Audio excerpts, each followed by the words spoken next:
நானும் ஒரு 2-3 வாரத்துக்கு முன்னாடி என்னமோ ஏதோ நினைச்சேன். பாத்துடலாம், சத்தியமா பாத்துடலாம். இப்படி என்னடா அந்த ரீல்ஸ்ல இருக்கு? பீச்சுக்கு போனா ரீல்ஸ், பார்க் போனா ரீல்ஸ், படத்துக்கு போனா ரீல்ஸ், விளையாட போனா ரீல்ஸ், வீட்ல இருந்தா ரீல்ஸ், உட்காந்தா ரீல்ஸ், நின்னா ரீல்ஸ், நடந்தா ரீல்ஸ், ஓடுனா ரீல்ஸ், சாட்டா ரீல்ஸ், குளிச்சா ரீல்ஸ், பாத்ரூம் போய் ரீல்ஸ், இப்படி ரீல்ஸ் ரீல்ஸ் பாத்து இப்படி வீணா போயிட்டீங்களேடா.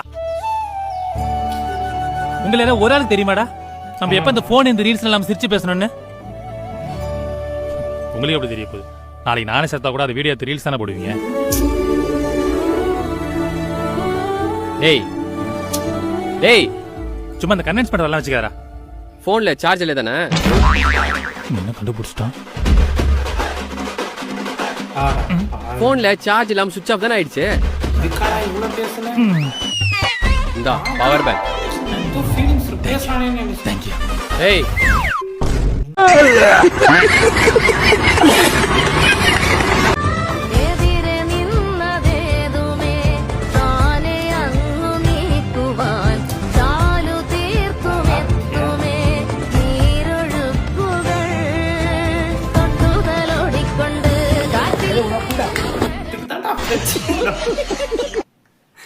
பின்ன ஏண்டா லவ் பண்ணலாம், அதுக்கு என்ன சுடு தண்ணி எடுத்து மண்டை மேலே ஊற்றிக்கணும், இல்லை போய் ஊச்சி செத்துறணுமா?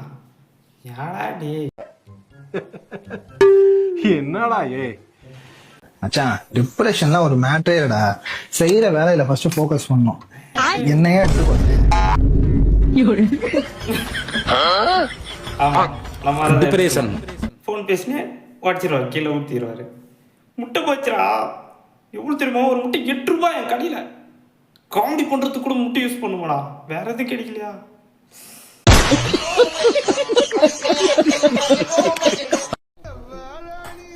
பால் பொங்குது, பால் பொங்குது.